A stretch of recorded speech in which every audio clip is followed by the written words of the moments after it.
Friends, मैं हूं आपके साथ आयुषी राणा और आज हम हिस्ट्री का नया टॉपिक लेकर आए हैं जो बहुत ही ज्यादा इंटरेस्टिंग है। सो फ्रेंड्स, अब जो इस टॉपिक को स्टार्ट करते हैं, इससे स्टार्ट करने से पहले आप लोग जो अपने नोट्स उठा लीजिए जिसमें आपको अपने नोट्स प्रिपेयर करने हैं, फिर जिसमें आप कर रहे हैं अपने हिस्ट्री के नोट्स।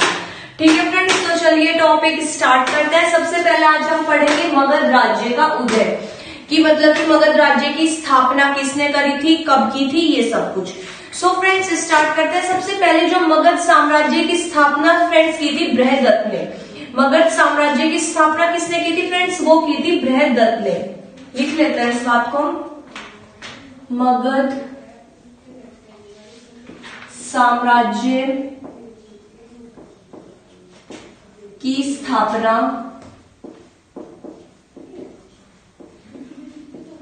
बृहदत्त ने की थी। बृहदत्त ने की थी। किसने की थी फ्रेंड्स, मगध साम्राज्य की स्थापना जो है बृहदत्त ने की थी। मगध साम्राज्य जो है वो महाजनपदों का एक शक्तिशाली साम्राज्य रहा है। कैसा रहा है यह मगध का जो मतलब कि मगध साम्राज्य है, यह महाजनपदों का सबसे शक्तिशाली साम्राज्य रहा है अपने टाइम का। महाजनपदों का सबसे शक्तिशाली साम्राज्य रहा है मगध अपने टाइम का। उसके बाद आते हैं कि इन्होंने जो बृहदत्त ने इसकी स्थापना की थी, इन्होंने अपनी राजधानी किसको बनाया। सो फ्रेंड्स, इन्होंने अपनी राजधानी बनाया ग्रीब्रज को। बृहदत्त ने अपनी राजधानी बनाया फ्रेंड्स ग्रीब्रज को, या फिर मतलब ग्रीब्रज ही बोलते हैं, बाद में आया था वो तो बताने जा रही थी। मगध साम्राज्य की मतलब कि बृहदत्त ने अपनी राजधानी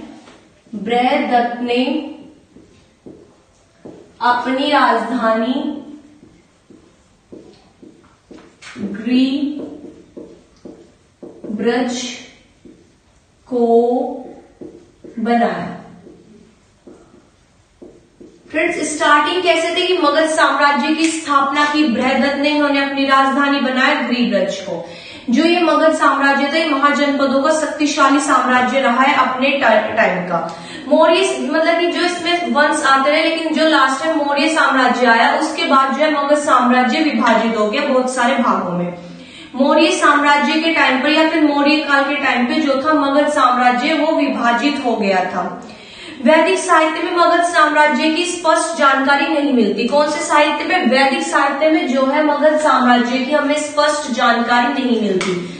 इसकी जानकारी जो है लेकिन पुराणों में, महाभारत वगैरह में इसका जिक्र हुआ है मगध साम्राज्य का। क्या हुआ है फ्रेंड्स, पुराणों में, महाभारत में मगध साम्राज्य के बारे में जिक्र हुआ है या फिर बहुत कुछ लिखा हुआ मिला है। उसके बाद हम आते हैं जैसे कि बृहदत्त ने इसकी स्थापना करी मगध साम्राज्य की, राजधानी इन्होंने बनाया ग्रीब्रज को। इसके बाद आता है कि इनका पुत्र, बृहदत्त का पुत्र कौन था। सो फ्रेंड्स, बृहदत्त का पुत्र था जरासंध। कौन था फ्रेंड्स, बृहदत्त का पुत्र था जरासंध। बृहदत्त का पुत्र जरासंध था। मगध साम्राज्य की स्थापना करी बृहदत्त ने, इन्होंने अपनी राजधानी बनाया ग्रीब्रज को। उसके बाद इनके पुत्र का क्या नाम था, तो फ्रेंड्स इनके पुत्र का नाम था जरासंध। इसके बाद हम पढ़ते हैं कि मतलब कि कौन कौन सा वंश आया। सबसे पहले कौन सा वंश आया, तो फ्रेंड्स आया इसके बाद हर्यक वंश। इसके बाद कौन सा आया फ्रेंड्स, हर्यक वंश आया। हर्यक वंश के बाद आता है शिशुनाग वंश। कौन सा आता है, शिशुनाग वंश। शिशुनाग वंश के बाद आता है नंद वंश। नंद वंश के बाद आता है मौर्य वंश। हर्यक वंश ये टेबल है, आप इसको नोट कर लीजिएगा। हर्यक वंश के बाद आता है शिशुनाग वंश। शिशुनाग वंश के बाद आता है फ्रेंड्स नंद वंश। फ्रेंड्स, मैंने कल आपको सिकंदर कराया था, तो उसमें क्या था कि जो नंद वंश का एक शासक हुए घनानंद। कौन हुए, घनानंद। उन्हीं के टाइम पर जो है सिकंदर ने आक्रमण किया था। कब किया था, 326 ईसा पूर्व। नंदवंश इसी के थे, नंदवंश के घनानंद नंदवंश के शासक थे। सिकंदर ने आक्रमण किया। किसने किया, सिकंदर ने आक्रमण किया। सिकंदर का आक्रमण जो है वो तभी हुआ था जब जो है मगध की गद्दी पर कौन थे, घनानंद। कब किया था, 326 ईसा पूर्व। कब किया था फ्रेंड्स, 326 ईसा पूर्व। लास्ट में नंद वंश के बाद आता है मौर्य वंश। कौन सा वंश आता है फ्रेंड्स? तो वो आता है मौर्य वंश। पहले आया हर्यक वंश, हर्यक वंश के बाद आया शिशुनाग वंश, और शिशुनाग वंश के बाद आया नंद वंश, और नंद वंश के बाद आया घनानंद। मतलब कि नंद वंश का एक शासक हुआ है घनानंद, जिसके टाइम पर जो है सिकंदर ने आक्रमण किया था। कब किया था? 326 ईसा पूर्व। और फिर उसके बाद आता है मौर्य वंश। मौर्य वंश के बाद जो है फ्रेंड्स ये मगध साम्राज्य था वो कई भागों में विभाजित हो गया। तो फ्रेंड्स ये जो है इसका मैंने थोड़ा सा मतलब कि ऐसे आपको डिस्क्राइब कर दिया कि कैसे कैसे हम पढ़ने वाले हैं। तो आप इसका स्क्रीनशॉट ले लीजिए, इसके बाद मैं इसको रफ कर दूंगी। सो फ्रेंड्स अब जैसे कि हर्यक वंश के बारे में हम पढ़ने वाले हैं, सबसे पहले हम देखते हैं कि हर्यक वंश का संस्थापक कौन था। सो फ्रेंड्स हर्यक वंश की स्थापना की थी बिंबिसार ने। किसने की थी? बिंबिसार ने की थी। ये कब गद्दी पर बैठे थे? तो फ्रेंड्स ये गद्दी पर बैठे थे 544 ईसा पूर्व। हर्यक वंश की स्थापना की थी बिंबिसार ने, जो गद्दी पर बैठे थे 544 ईसा पूर्व। स्थापना किसने की हर्यक वंश की? हर्यक वंश की स्थापना बिंबिसार ने की, जो 544 ईसा पूर्व, जो 544 ईसा पूर्व गद्दी पर बैठे। हर्यक वंश की स्थापना की बिंबिसार ने कब बैठे गद्दी पर? 544 ईसा पूर्व। फ्रेंड्स ये बौद्ध धर्म के अनुयायी थे। कौन किस धर्म के अनुयायी थे? बौद्ध धर्म के अनुयायी थे। बिंबिसार बौद्ध धर्म के अनुयायी थे। ये बौद्ध धर्म के अनुयायी थे। इसके बाद हम आते हैं कि मतलब कि इन्हें इतिहास में जो है फ्रेंड्स वो श्रेणिक के नाम से भी जाना जाता था। किस नाम से? इन्हें इतिहास में जो है श्रेणिक के नाम से भी जाना गया है, या फिर इनका उपनाम भी हम इसको बोल सकते हैं। बिंबिसार को जो है इतिहास में श्रेणिक के नाम से जाना गया है। बिंबिसार को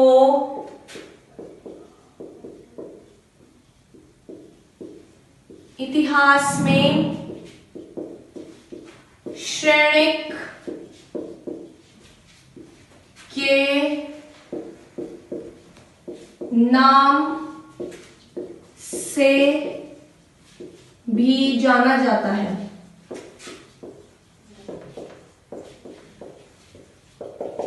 हर्यक वंश की स्थापना की बिंबिसार ने 544 ईसा पूर्व जो फ्रेंड्स ये गद्दी पर बैठे, और उसके बाद जो ये बौद्ध धर्म के अनुयायी थे, और इन्हें इतिहास में किस नाम से जाना जाता है? तो फ्रेंड्स इन्हें श्रेणिक के नाम से जाना जाता है।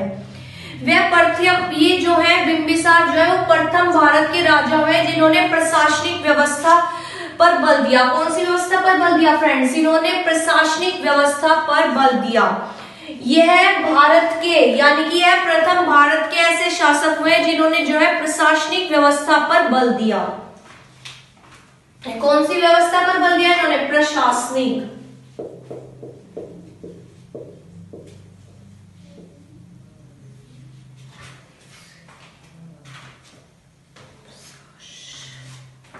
फ्रेंड्स ये गलत हो गया, प्रशासनिक।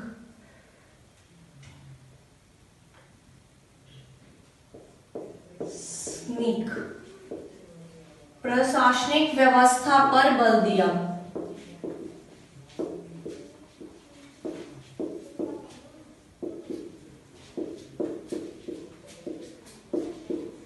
यह जो है भारत के प्रथम राजा हुए, मतलब फर्स्ट टाइम जो है इन्होंने ही प्रशासनिक व्यवस्था पर बल दिया था।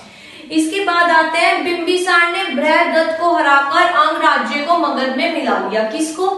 बिंबिसार ने बृहदत्त को हराकर जो है अंग राज्य को मगध में मिला लिया।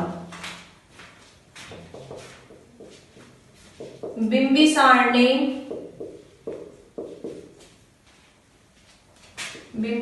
ने बृहदत्त को हराकर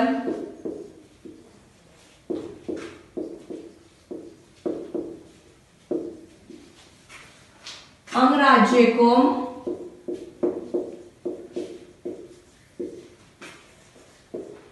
मगध में मिला लिया।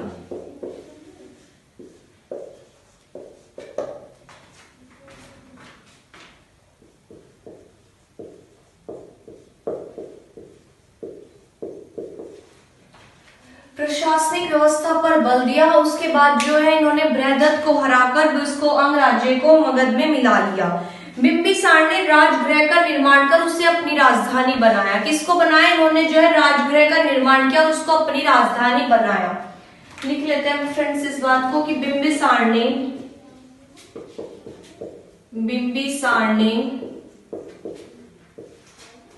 राजगृह का निर्माण करा, राजगृह का निर्माण करके राजगृह का निर्माण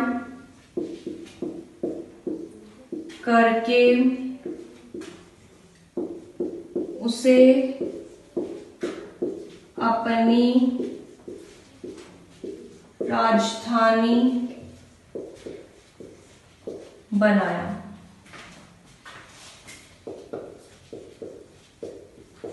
बिंबिसार ने राजगृह का निर्माण करके फ्रेंड्स इसको अपनी जो है राजधानी बनाया। फ्रेंड्स बिंबिसार के जो राजवैद्य थे उनका नाम था जीवक। क्या नाम था? जीवक। इन्होंने जो है जीवक को महात्मा बुद्ध की सेवा में भेजा था। किसकी सेवा में भेजा था? महात्मा बुद्ध की। इनके राजवैद्य का क्या नाम था फ्रेंड्स? जीवक। राजवैद्य कौन थे इनके? जीवक।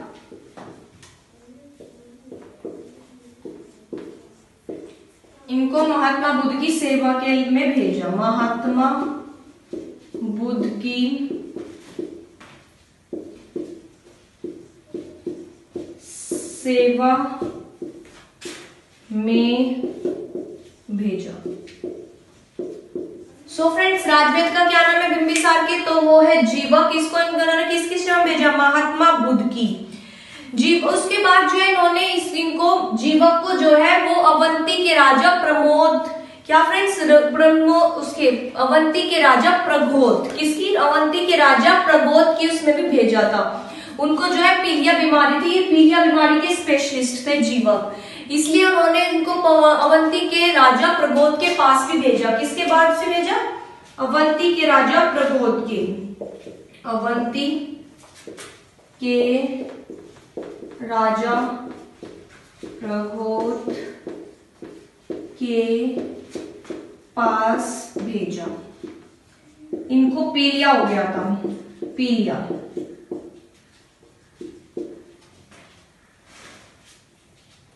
क्या हो गया था फ्रेंड्स? इनको पीलिया हो गया था, इसलिए इन्होंने इनके पास इनको भेजा था। ये पीलिया बीमारी के स्पेशलिस्ट थे इनके राजवैद्य जीवक। इसके बाद हम नेक्स्ट चलते हैं कि बिंबिसार ने जो है वैवाहिक, क्या बिंबिसार ने वैवाहिक संबंध स्थापित करके मगध साम्राज्य का विस्तार किया।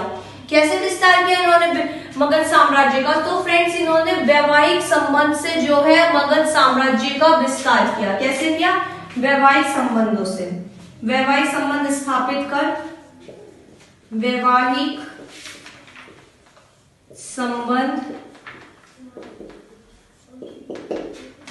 स्थापित करके इन्होंने मगध साम्राज्य का विस्तार किया। कैसे किया फ्रेंड्स? तो वो इन्होंने किया वैवाहिक संबंध स्थापित करके इन्होंने मगध साम्राज्य का विस्तार किया। बिंबिसार ने जो है 52 वर्षों तक शासन किया। कितने वर्षों तक? बिंबिसार ने 52 वर्षों तक शासन किया, 52 वर्ष तक। इसके बाद जो है इनकी हत्या की थी इनके पुत्र अजातशत्रु ने। किसने की थी बिंबिसार की हत्या? तो फ्रेंड्स बिंबिसार की हत्या जो है इनके पुत्र अजातशत्रु ने की थी। किसने की थी? इनके पुत्र अजातशत्रु ने। जो ये हर्यक वंश है इसको जो है पितृक हंतक वंश भी कहा जाता है। कौन सा वंश कहा जाता है? पितृक हत्तक वंश भी कहा जाता है, क्योंकि जो ये राजा है इनकी जो हत्या की थी वो इनके पुत्रों ने ही की थी। बिंबिसार की किसने की फ्रेंड्स? अजातशत्रु ने। अजातशत्रु उसके बाद जो है गद्दी पर बैठा। अजातशत्रु ने किसके कहने पर जो है इनकी हत्या की थी? सो फ्रेंड्स, अजातशत्रु ने अपने चचेरे भाई देवदत्त के कहने पर, किसके कहने पर? अपने चचेरे भाई देवदत्त के कहने पर अपने पिता की हत्या की। कब की? 492 ईसा पूर्व। बिंबिसार गद्दी पर बैठे थे 544 ईसा पूर्व। इसके बाद इनके पुत्र ने इनकी हत्या कब की? तो फ्रेंड्स वो की 452 ईसा पूर्व। पहले आप इसका स्क्रीनशॉट ले लीजिए, फिर मैं इसको रफ कर दूंगी।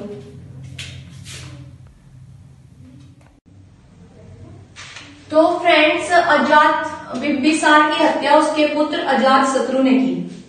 बिंबिसार की हत्या उसके पुत्र अजातशत्रु ने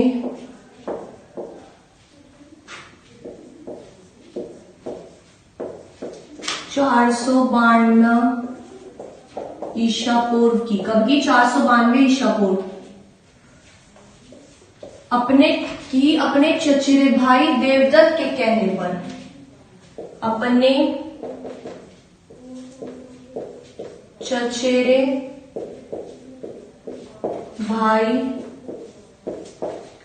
देवदत्त के कहने पर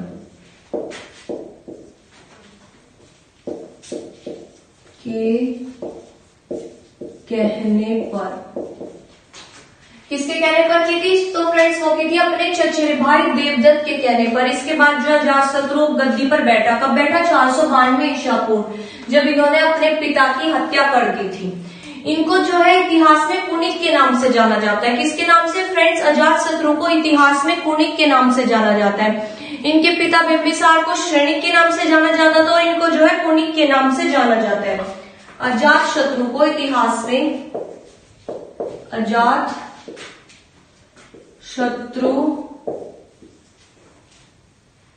अजातशत्रु को इतिहास में कुनिक के नाम से जाना जाता है। कुनिक के नाम से जाना जाता है।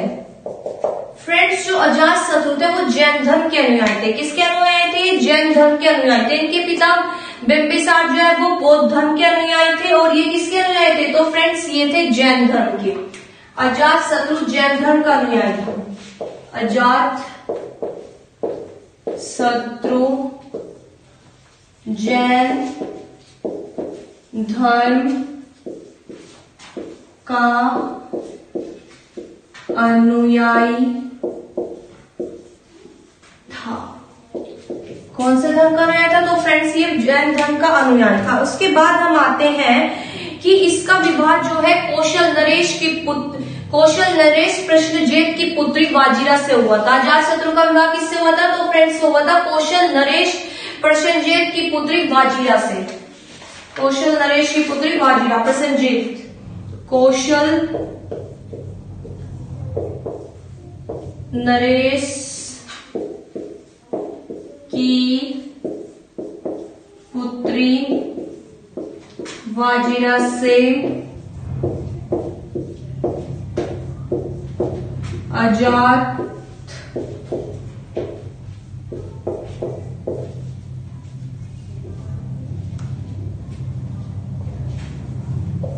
का विवाह हुआ था। किससे हुआ था? कौशल नरेश प्रसेनजीत की पुत्री वाजिरा से। उसके बाद जाते हैं अजातशत्रु ने 32 साल तक जो है मगध पर वो किया, शासन किया। कितने साल तक फ्रेंड्स? 32 साल तक। अजातशत्रु ने 32 साल तक, 32 वर्षों तक शासन किया।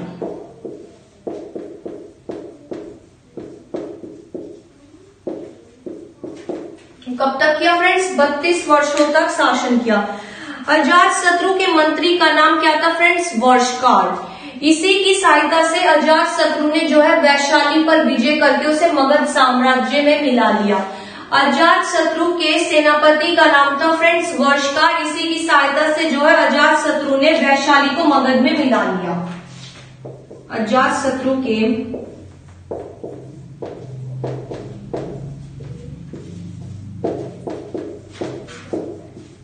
सेनापति का नाम वर्षकार था। इसी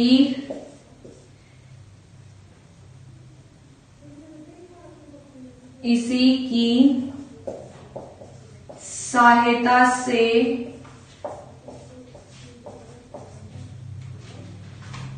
इन्होंने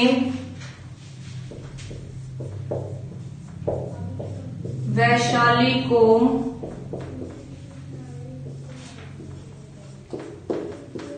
मगध में मिला लिया। मगध में मिला लिया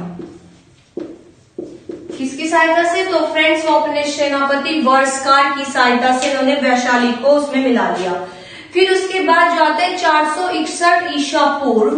कब फ्रेंड्स? 461 ईसा पूर्व इनके पुत्र उदयन, अजातशत्रु के पुत्र उदयन ने जो है अपने पिता की हत्या करके जो है गद्दी पर बैठ गया। कौन बैठ गया फ्रेंड्स? उदयन। 461 ईसा पूर्व, 461 ईसा पूर्व उदयन गद्दी पर बैठा। उदयन गद्दी पर बैठा। कौन बैठा फ्रेंड्स? 461 ईसा पूर्व जो है उदयन गद्दी पर बैठा। जैन ग्रंथों में जो है उदयन को पितृभक्त कहा जाता है। कौन से में? जैन धर्म में उदयन को पितृभक्त कहा जाता है और बौद्ध धर्म में इसको पितृहंता कहा जाता है। जैन धर्म में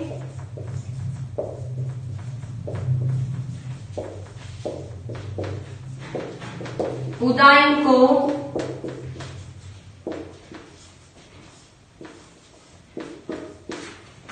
पितृभद्र कहा जाता है। क्या कहा जाता है फ्रेंड्स? पितृभद्र कहा जाता है।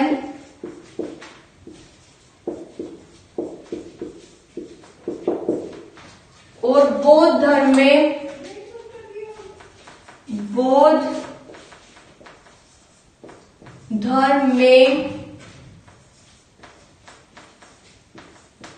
उदयन को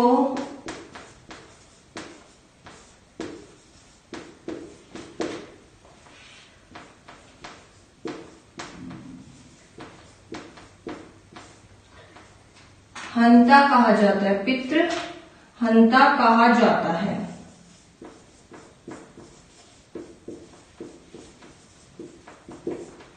ठीक है फ्रेंड्स, क्या कहा जाता है? जैन धर्म में उदयन को पितृभ्रत कहा जाता है और बौद्ध धर्म में जो है इसको पितृहंता कहा जाता है। उसके बाद उदयन ने जो है पाटलिपुत्र की स्थापना की। किसकी स्थापना की? पाटलिपुत्र की। चलिए बाद में पढ़ते हैं, पहले आप इसका स्क्रीनशॉट ले लीजिए। तो फ्रेंड्स उदयन ने जो है पाटलिपुत्र की स्थापना की। उदयन ने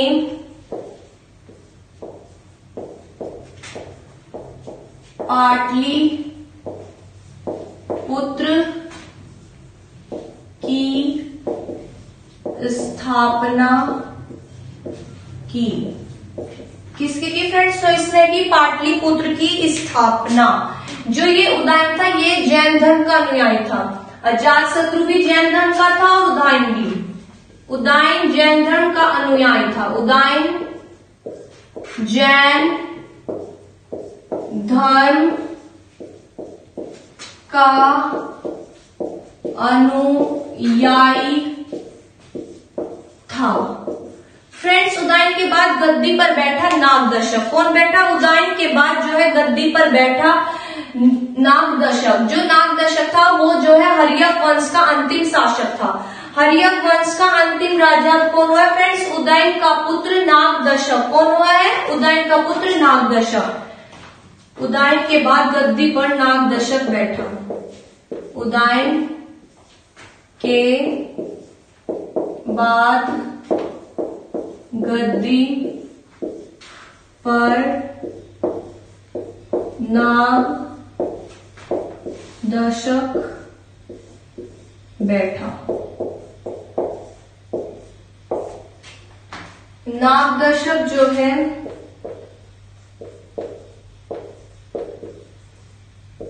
हर्यक वंश का अंतिम शासक था। हर्यक वंश का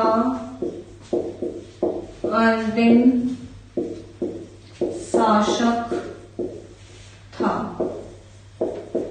ठीक है फ्रेंड्स, कौन था हर्यक वंश का अंतिम शासक? नाग दशक। तो हमारा हर्यक वंश जो है यहीं पर कंप्लीट होता है। कल हम पढ़ेंगे शिशुनाग वंश। कौन सा? शिशुनाग वंश। तो चलिए, अगर आपको वीडियो पसंद आती है तो लाइक और सब्सक्राइब जरूर करेगा। Thank you.